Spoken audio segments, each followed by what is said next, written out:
Sphagnum reproduction and life cycle. Sphagnum is a bryophyte. So just like other bryophytes, इसकी जो plant body है, that is the gametophyte. So this type of this type of plant body produces gametes. So once the gametes are produced, the reproduction starts, and after fertilization, this sporophytic generation is formed. Sporophytic generation, which produces spores, and this spore again germinate to form first a filiform structure, then you have a plate like structure, and from the very margin of this plate like structure, which is called the protonema, we get the gametophore. Vegetative reproduction में mostly होता है ये कि जो protonema है, it produces gametophore from its margin. When the protonema is destroyed, that usually dies out, each of these gametophores, these plants become individual plant. अब ये जो gametophore है, say for example this plant, इसकी stem ये, now let's take the example of this plant. Okay, we can see it has got certain branches, fascicle of branches. इन सारे fascicle और branches जो है, इनमें से फॉर एग्जांपल 3 to 8 ब्रांचेस एक fascicles में है, तो इनमें से एक पर्टिकुलर ब्रांच जो है ऐसे वर्टिकली अपवर्ड जाता है, एंड दूसरे ब्रांचेस से काफी हाइट में, लेंथ में बड़ा हो जाता है, and that is called the innovation. क्यों? क्योंकि जैसे ही one the stem of one plant, it the lower portion keeps on dying. So the innovation, it separates it separates from the innovation, separate हो जाता है. अगर ये वाले पोर्शन की डेथ हो जाती है, तो अपना जो इनोवेशन है, it can form a separate plant. इसके अलावा भी हमको पता है कि the sphagnum, it has got a apical cell with two cutting surface. So ये कभी कभी not only just sphagnum but दूसरे ब्रायोफाइट्स में भी ये एपिकल सेल परसिस्टेंट रह जाती है, तो परसिस्टेंट एपेक्स से भी फर्दर रिप्रोडक्शन होता है, वेजिटेटिव रिप्रोडक्शन. प्लांट की जो से फॉर एग्जांपल हर्बीवोरी के वजह से the plant, it is it is से फॉर एग्जांपल सिर्फ जो एपिकल पोर्शन ही बच गया है, बाकी पोर्शन इट हैज सफर्ड हार्बिवोरी. जो एनिमल इंसेक्ट्स है, उसने स्पैग्नम को खा लिया, तो जो अपर एपिकल पोर्शन रहती है उससे एंटायर प्लांट रीजनरेट होते हैं. और अगर कंडीशन बहुत ही ज्यादा ह्यूमिड है, बहुत ही ज्यादा मॉइस्चर है, तो कोई भी I mean apical portion of the leaf, apical portion of the stem, and even the branches, they can form separate plants. Now we have this one which is very important. जो spore है, वो germinate करके ऐसा protonema, ऐसा filiform protonema form करता है, जिसकी जो एपिकल सेल है, this is the filiform protonema, and the apical cell of the filiform protonema divide to form this plate like primary protonema. ये प्राइमरी प्रोटोनेमा की एक मार्जिनल सेल से प्रोड्यूस हो रही है दोबारा से फिलीफॉर्म प्रोटोनेमा से जाके फिर से एक plate like secondary protonema form हो रहा है. अब ये सेकेंडरी प्रोटोनेमा की मार्जिनल सेल्स फिर से एक फिलीफॉर्म प्रोटोनेमा फॉर्म करके एक टर्शियरी प्रोटोनेमा फॉर्म करता है. और ये जो टर्शियरी प्रोटोनेमा है, इसमें से गैमेटोफोर प्रोड्यूस होता है. So basically, one filiform protonema forms a primary protonema, इस वाले प्राइमरी प्रोटोनेमा से बहुत सारे, this is the first primary protonema, इस वाले प्रोटोनेमा से बहुत सारे सेकेंडरी प्रोटोनेमा प्रोड्यूस्ड हो रही है. Then we have again many more tertiary protonema. Many more tertiary protonema. फिर आते हैं जेमा. जेमा is a very special structure. पहले तो सोचते थे कि स्पैग्नम में नहीं रहता, लेकिन बाद में हमको पता चला कि जो स्पैग्नम कैपिलेसियम है, इसमें द जेमा इज was discovered. जेमा मोस्टली ऐसे लेंस शेपेड सेल्स रहती है, and it is stalked and it is born in the gemma cups. So जेमिफेरस जो स्पैग्नम कौन सा है, ये वाले. तो सारे स्पैग्नम में तो पाए नहीं जाते gemma, but this species capillaceum has got certain gemma. तो ये रहा सारे वेजिटेटिव रिप्रोडक्शन के processes and innovation, protonemal stage की डिफिशन एंड जेमा फॉर्मेशन. इस पे ये सब मोस्टली मल्टीपल चॉइस क्वेश्चन में से आ जाता है. सो स्पैग्नम जो है ये मोनोएशियस भी हो सकता है, डायेशियस भी हो सकता है. इधर हम डायग्राम में देख रहे हैं ऐसा प्लांट जिसमें बोथ मेल एंड फीमेल जो ब्रांचेस है, they are borne on the same plant. अब देखिए, ये जो male branches, it looks like a strobilus. This is the male branch, this is the male branch, and this is the female branch, and they are born where the fascicle of branches are present. Fascicle of branches जहां पर है, उधर ही mail and female branch पाए जाते हैं. तो ये जो सेक्सुअल रिप्रोडक्शन के जितने भी स्ट्रक्चर्स होते हैं, this is dependent upon temperature. Temperature is the main factor. So पहले अगर देखते हैं मेल ब्रांचेस की, तो इसकी भी एक स्टॉक रहती है, लीव्स रहती है. तो लीव्स की बेस में एंथ्रीडियम रहती है at the base of the leaf.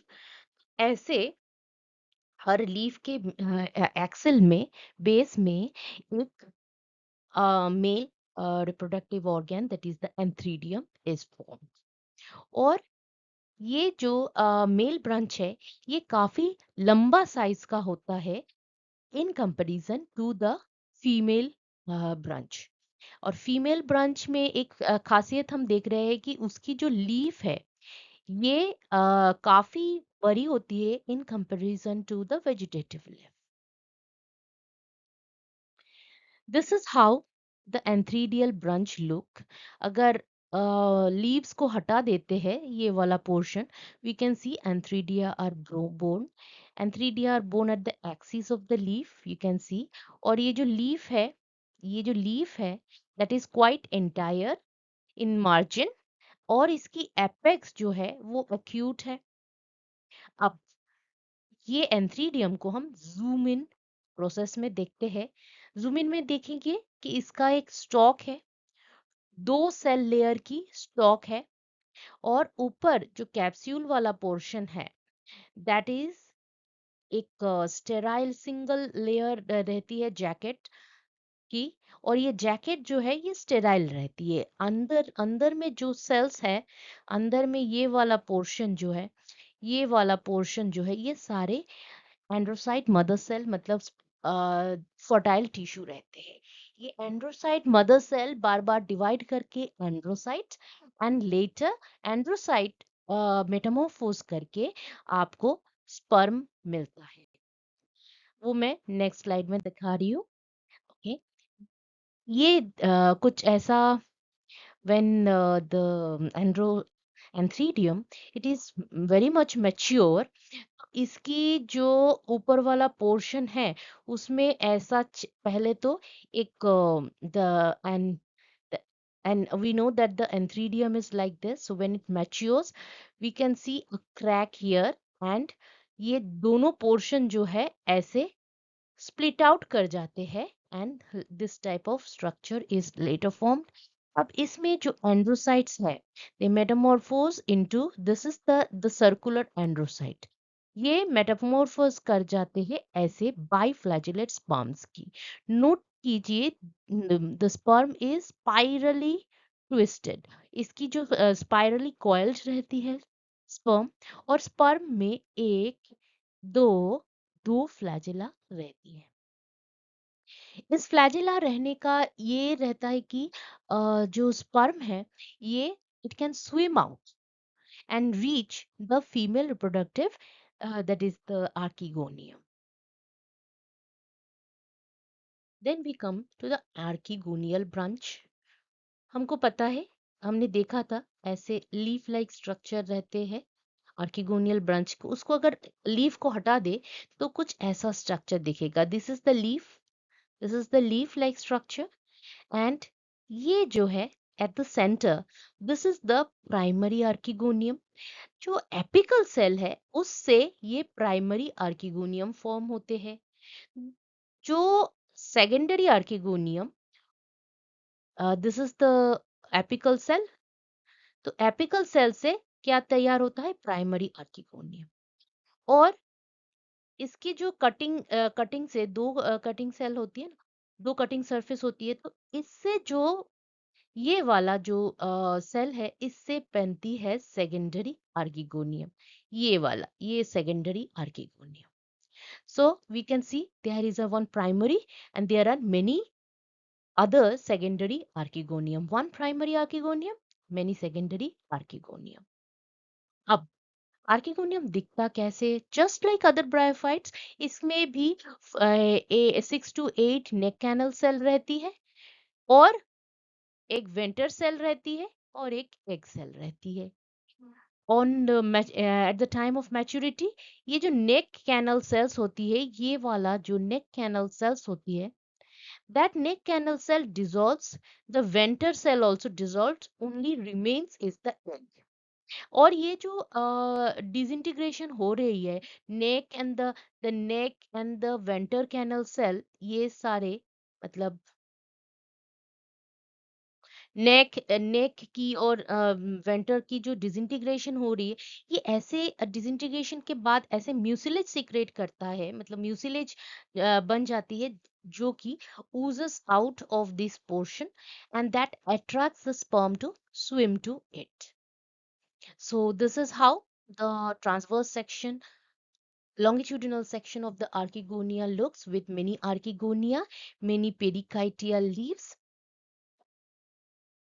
This is how the antheridium and archegonia are formed. Development इसकी हम देखते हैं। एंथ्रीडियम अगर देखते हैं, एक एंथ्रीडियल इनिशियल, फर्स्ट तो ये ट्रांसवर्स डिवीजन फॉर्म करके ऐसा चेन ऑफ सेल्स फॉर्म करता है, रो ऑफ सेल्स।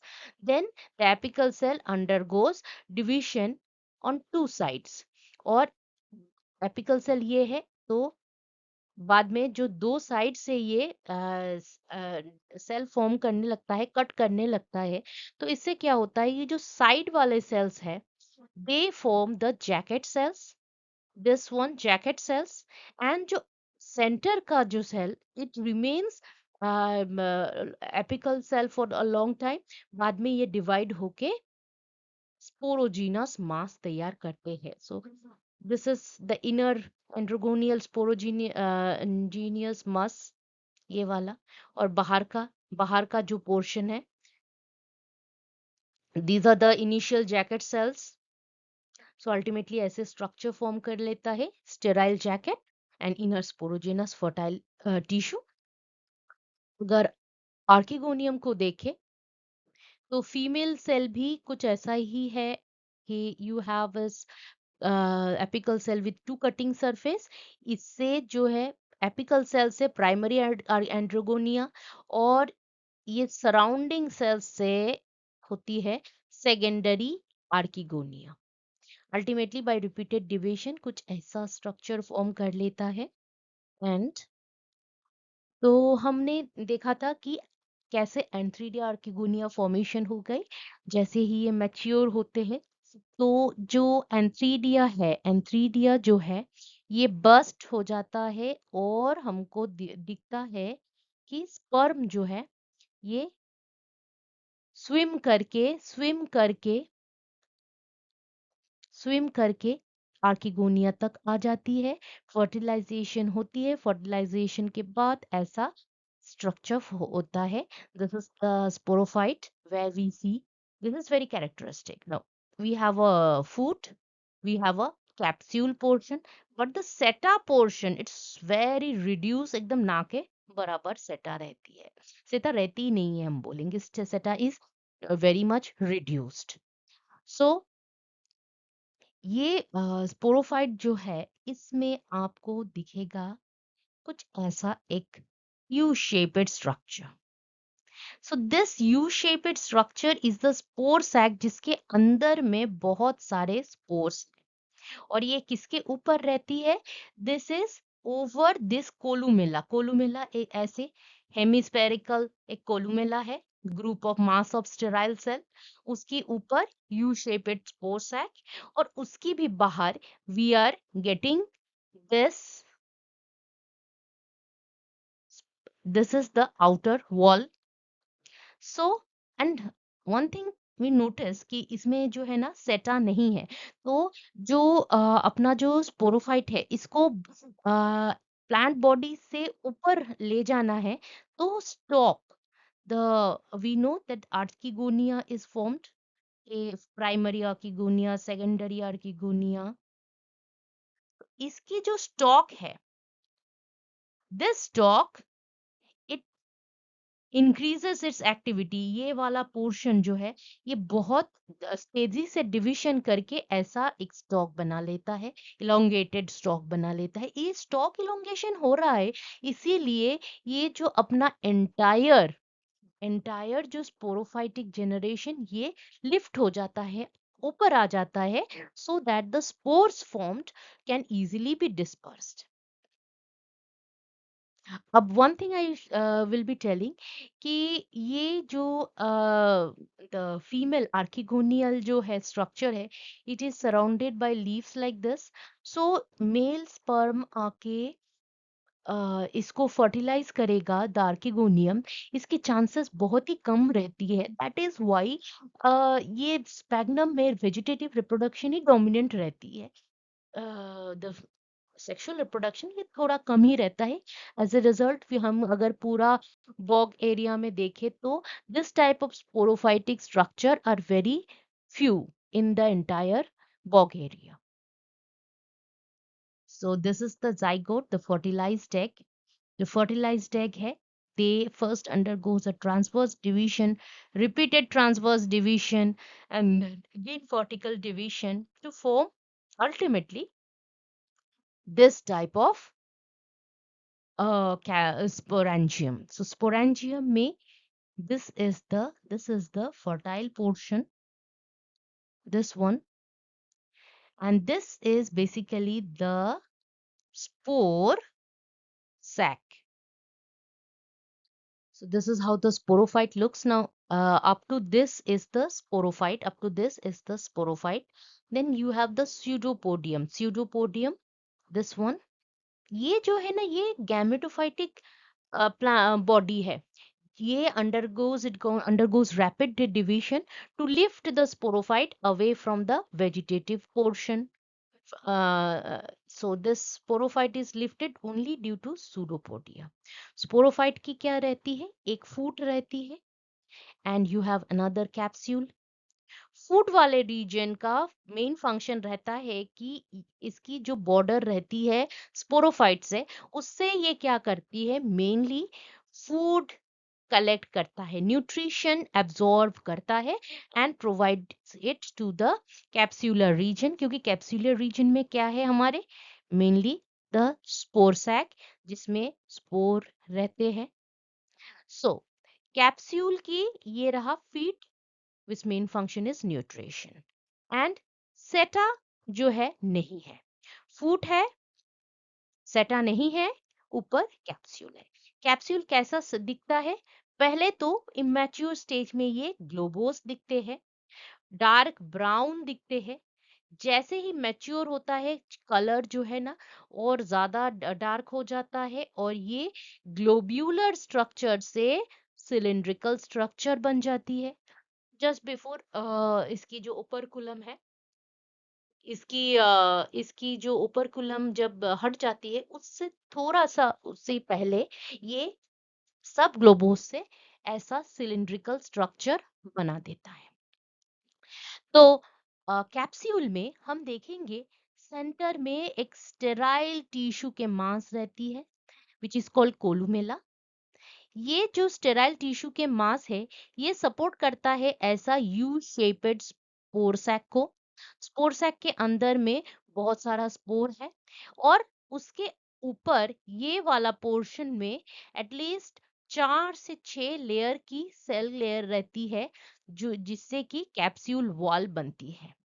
और कैप्सूल वॉल की अपर वाला पोर्शन में we have this operculum. This is the opercular portion.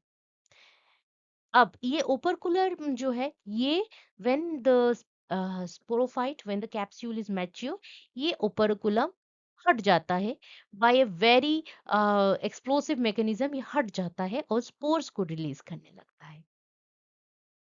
So pores कैसे है? पोर्स जो है ऐसे टेट्राहेड्रल शेप के होते हैं। एक न्यूक्लियस रहती है, बहुत सारे क्लोरोप्लास्ट रहते हैं क्योंकि जो स्पोर है ये जर्मिनेट करके एक filiform and then plate like protonema form करती है। So our entire this is our sporophyte, this is our pseudopodium. And देखिए ये जो है इन सभी में वी हैव अ ओपर्कुलम। और इसकी जो है इधर देखिए दिस इज अ ग्लोबोस, लेकिन this one is not that globose, this is almost it has turn cylindrical which means that this one is going to mature.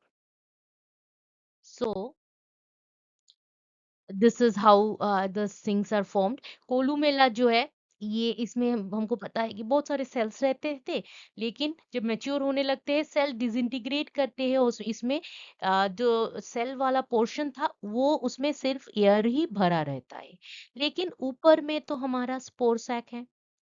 तो जैसे ही टेम्परेचर बढ़ता है ड्यू टू सनशाइन, टेम्परेचर बढ़ता है तो अपना जो कोलुमेला है उसमें क्या है, एयर है। तो ये एयर कहीं बाहर निकल नहीं पा रहा है, तो ये एयर क्या करता है, प्रेशर बिल्डअप कर रहा है। क्यों? क्योंकि एयर के इस कोलुमेला के सराउंडिंग क्या है, हमारा स्पोर सैक जिसको मैं एस से लिख रही हूँ, and then we have the capsule wall. तो ये जो कैप्सूल वॉल है इसकी 4 से 6 लेयर की जो सेल है लेयर है, ये क्या होता है, जैसे ही गर्मी पड़ती है ये डिहाइड्रेटेड हो जाते हैं, ये श्रिंक करने लगता है और प्रेशर कहाँ प्रोड्यूस करते हैं, प्रेशर प्रेशर क्रिएट करता है इधर एयर। सो जैसे ही और ये एयर भी क्या करता है, इसकी जो ओपर्कुलर पोर्शन है इसमें जाके प्रेशर डालता है, क्योंकि एयर है उसको आप कंप्रेस कर रहे हो कहीं से वो भी तो सराउंडिंग को प्रेस करेगा।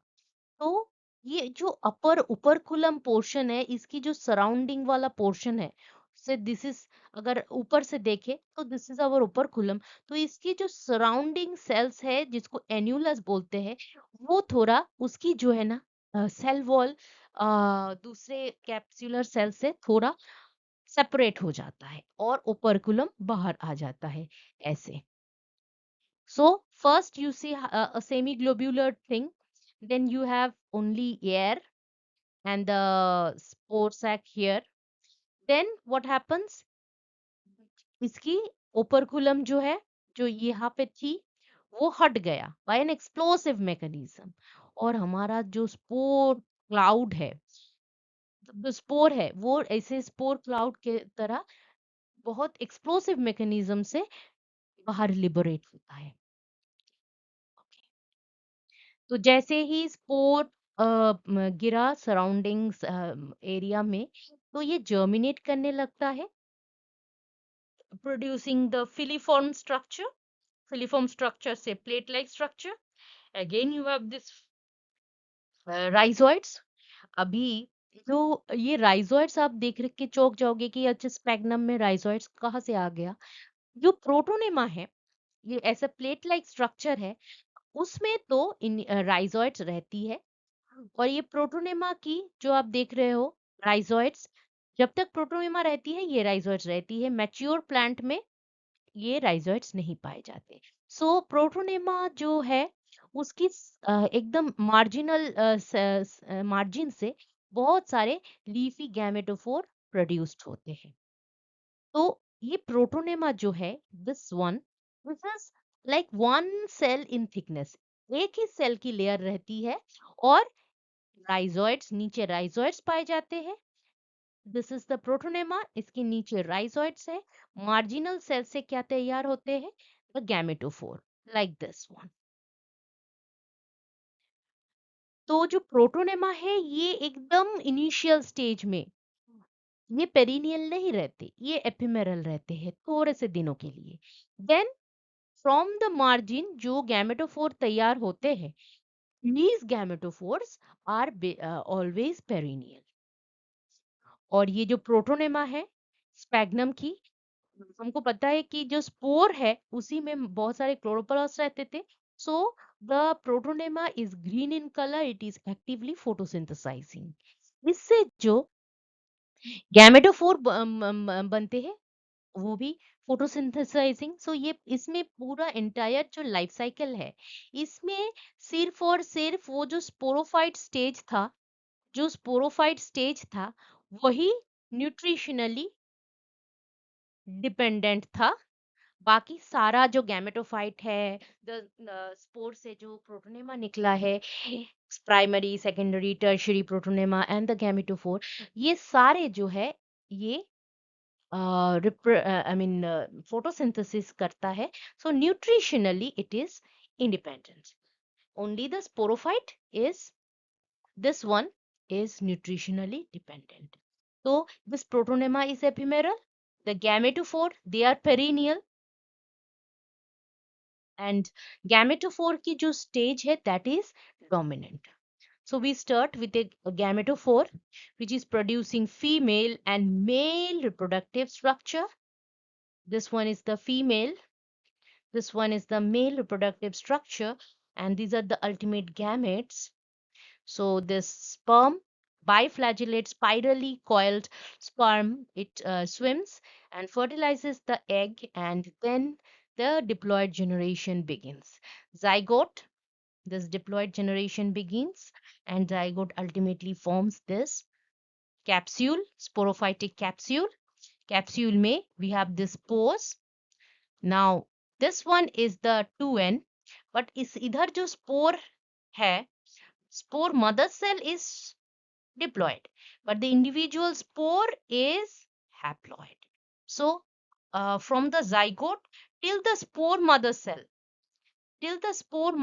from the zygote till the spore mother cell, इधर में spore mother cell जो है, वहां तक ये diploid रहती है। फिर the spore mother cell undergoes meiosis, spore tetrad बनाता है meiosis से, and each of these spore, tetrad मतलब, sorry, so the spore would, the spore tetrad would look like this one. Here we have the first spore, second spore, third spore, और दूसरा एक fourth spore रहता है जो कि इधर view में नहीं दिखेगा. So each of the spores look like this, triangular like this. You have a ridge, और ये जो ridge है ये वाले portion से ही वी नो दैट स्पोर्स जो है एक एक्सोस्पोर रहती है, एक एंडोस्पोर रहती है। तो रिज वाले पोर्शन से ये स्प्लिट करता है, एक्सोस्पोर स्प्लिट करके जो एक जर्मिनेशन ट्यूब बनाता है, and then this germination tube, this forms the protonema, and from the margin of the protonema we have our leafy gametophore. So this is entire life cycle. So from the spore till the gamete, it is till this gamete, it is haploid, and from the zygote till the spore mother cell is diploid. Meiosis occurs, again the haploid generation is restored. So ये है life cycle की, मैं I am not going to read it out, आप pause करके देख लेना. So that was all about the reproduction, vegetative and sexual reproduction in this special plant sphagnum. इसकी part one of video में मैं इसके इकोनॉमिक इकोलॉजिकल जो importance है ये डिस्क्राइब किया है, morphology and anatomy also. Link मैंने डिस्क्रिप्शन बॉक्स में डाल दी है, और ब्रायोफाइट के सारे जो जितने भी वीडियोस मैंने बनाए हैं तो उसकी भी लिंक मैंने डिस्क्रिप्शन बॉक्स में डाल दिया है. So if you like this video, please do hit the like button, share it with your friends, and please do subscribe. Your subscription encourages me to make more such videos. I'm Dr. Ayantika Das and welcome to Botany with Ayantika.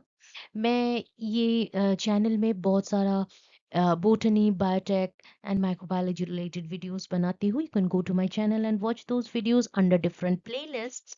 मैंने इधर इस description box में डाल के रखा है all the bryophyte related playlists. And any doubts, queries, या feedback, please write it in the comment section. Thank you again for watching my video.